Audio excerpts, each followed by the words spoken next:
Every dawn, before the sun stretched across the city, the sound of a broom scraping against the pavement echoed through the streets. The man behind it was Musa, a street cleaner in his late 50s. His uniform was always faded, his hands blistered, but his spirit unshakable.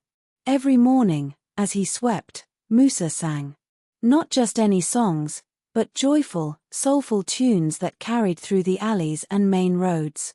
Children giggled as they followed the melody on their way to school. Shopkeepers hummed along as they opened their stalls. Even tired commuters, dragging their feet to work, found themselves smiling because of him. Most people never asked why he sang. They simply thought Musa was that cheerful cleaner.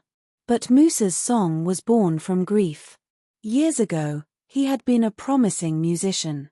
He played the guitar and dreamed of recording albums. Then tragedy struck. His wife passed away after a sudden illness, leaving him alone with a newborn daughter. Musa gave up his music career to raise her, taking the only job available, cleaning the streets. He could have been bitter, but instead, he decided to keep music alive in the only way he could, singing as he swept. For him, it wasn't just about cleaning the city, it was about reminding people that hope could be found in the most ordinary corners of life. One cold morning, a young boy approached him shyly.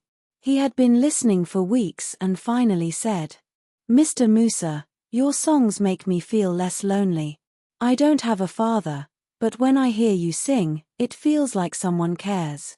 Musa knelt down, tears in his eyes, and promised the boy that as long as he was alive, there would always be music on that street.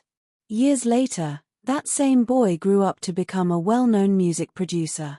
At his first big concert, he stopped the show midway, handed the microphone to an old man in the front row, and said, "Ladies and gentlemen, the man whose songs built the soundtrack of my childhood, the street cleaner who reminded us all that happiness is free, please welcome Musa." The crowd erupted in applause as Musa, shaking and overwhelmed, sang his street song to thousands of people for the first time. His voice cracked, but his spirit soared. That night, the world finally saw what the streets had always known. Musa was not just a street cleaner. He was a man who turned sorrow into song, and in doing so, gave hope to an entire community. And when the city later unveiled a mural in his honor, the words painted beneath it read, "Some heroes sweep away more than dirt, they sweep away despair."